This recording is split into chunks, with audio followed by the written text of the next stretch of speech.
자, 지금부터 본격적으로 웹 애플리케이션을 만들어 봅시다.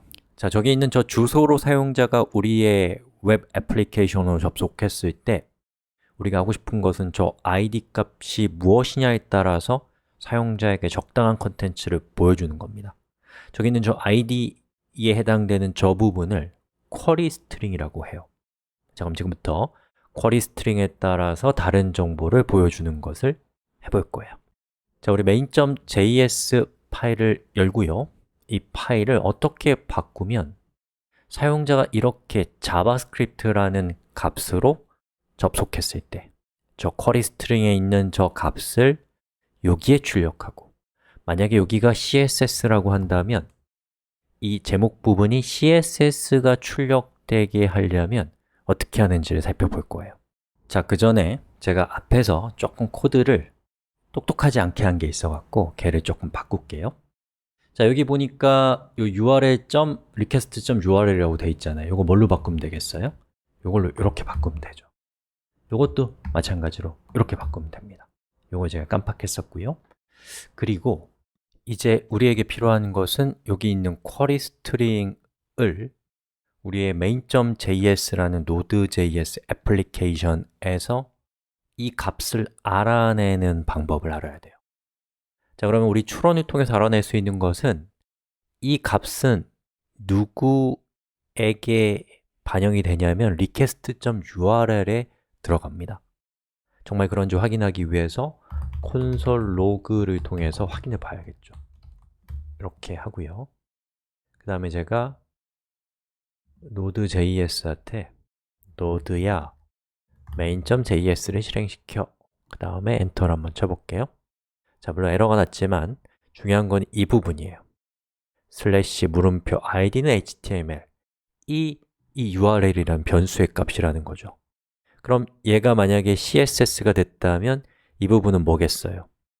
여기 있는 html이 css가 나왔을 겁니다. 즉, 우리는 이 url 안에 들어있는 값을 추출하는 걸 통해서 우리가 원하는 값을 얻어낼 수 있다는 것이죠. 자, 그걸 하기 위해서는 우리가 url로부터 url을 분석해서 데이터를 추출해야 됩니다. 자, 검색을 통해서 어떻게 하면 되는지 한번 알아봅시다. 중요한 건 검색하는 방법을 배우는 거예요. 자, node.js에서 url을 분석한다가 parse예요. parse.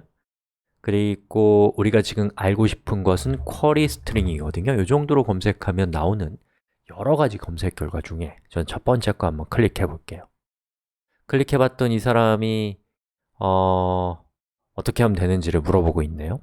그래서 저는 이렇게 밑에 있는 답변들을 쭉 보니까 여기에 있는 이 사람의 답변이 왠지 관심이 가요.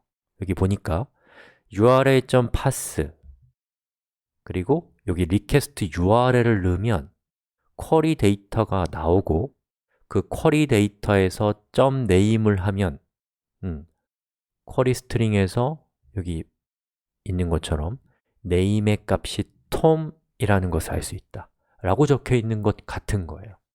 그럼 이제 한참을 저걸 분석하고 오랜 시간 동안 이것저것 찾아보면서 수단과 방법을 가리지 않고 문제를 해결해 나가시는 겁니다. 자, 그러면 어떻게 하면 되냐면 일단 첫 번째, 여기 있는 거를 카피해서 여기다가 붙여넣기를 하세요. 자, require는 요구하다라는 뜻이에요. 뭘? 우리가 만들고 있는 웹 애플리케이션은 url이라고 하는 걸 fs, http라고 하는 걸 요구한다라는 뜻입니다. 자, 여기서 얘기하는 url, fs, http는 모듈이라는 건데 Node.js가 갖고 있는 수많은 기능들을 비슷한 것끼리 그룹핑하는 걸 모듈이라고 해요. 즉, 우리는 url이라고 하는 모듈을 사용할 것이다 라고 Node.js에게 알려준 거고, 앞으로 url이라는 노드는 url이라는 변수를 통해서 사용할 것이다 라고 이렇게 하는 겁니다. 문제가 있어요. 우리가 url의 값을 가져오는 이 코드에서 url을 썼고 url 모듈도 url을 쓰려고 하면 안 되잖아요. 그러면 여러분 선택을 하셔야죠. 저는 여기 있는 url들, 이 변수 값들을 바꿀 거예요. 어떻게? 앞에다가 언더바를 붙이는 걸로. 얘를 바꿨으면 누구누구를 바꿔야겠어요? 이 친구들을 줄줄이 바꿔야겠죠. 이렇게.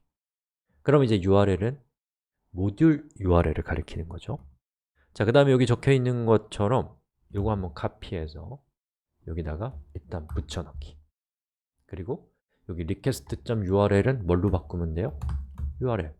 이렇게 하면 쿼리 데이터라는 게 나오는데 쿼리 데이터에는 도대체 뭐가 들어가 있는가를 봅시다. 자, 다시 실행시킬게요. 리로드 했을 때 이렇게 됩니다. 자, 저거는 저렇게 화면에 출력된다는 것은 쿼리 데이터라고 하는 저 변수에 담겨있는 값이 객체라는 뜻인데 우리는 객체를 몰라요, 아직. 그리고 그렇기 때문에 몰라도 괜찮아요, 지금은. 대신에 여기 있는 id를 여기다가 이렇게 적어주는 거죠. 자, 그리고 다시 한번 실행해 볼까요?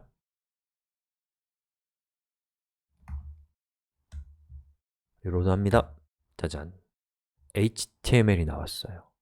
만약에 여기 있는 내 id 값이 name이라면 우리는 여기를 name으로 바꾸는 걸 통해서 똑같은 결과를 얻을 수 있습니다. 자, 근데 우리는 id를 쓸 거니까 이거 다시 id로 바꿉시다.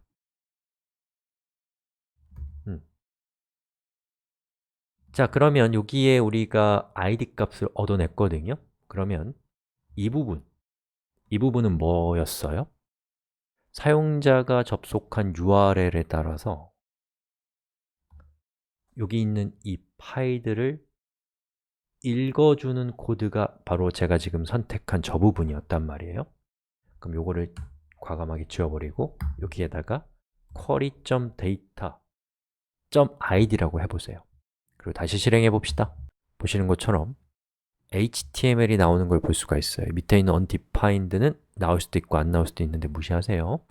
자, HTML이 나오고 있고요. 제가 요거를 CSS로 이렇게 바꾸면 어떻게 돼요? CSS가 잘 나오는 것을 볼 수가 있습니다. 자, 이렇게 해서 우리가 쿼리 스트링에 따라서 다른 정보를 출력하는 웹 애플리케이션을 만들었어요. 굉장히 중요한 변화였습니다. 자, 그러면 여기서 멈추면 안 되겠죠. 우리 제대로 된 정보를 출력하도록 개선해 봅시다. 다음 시간에요.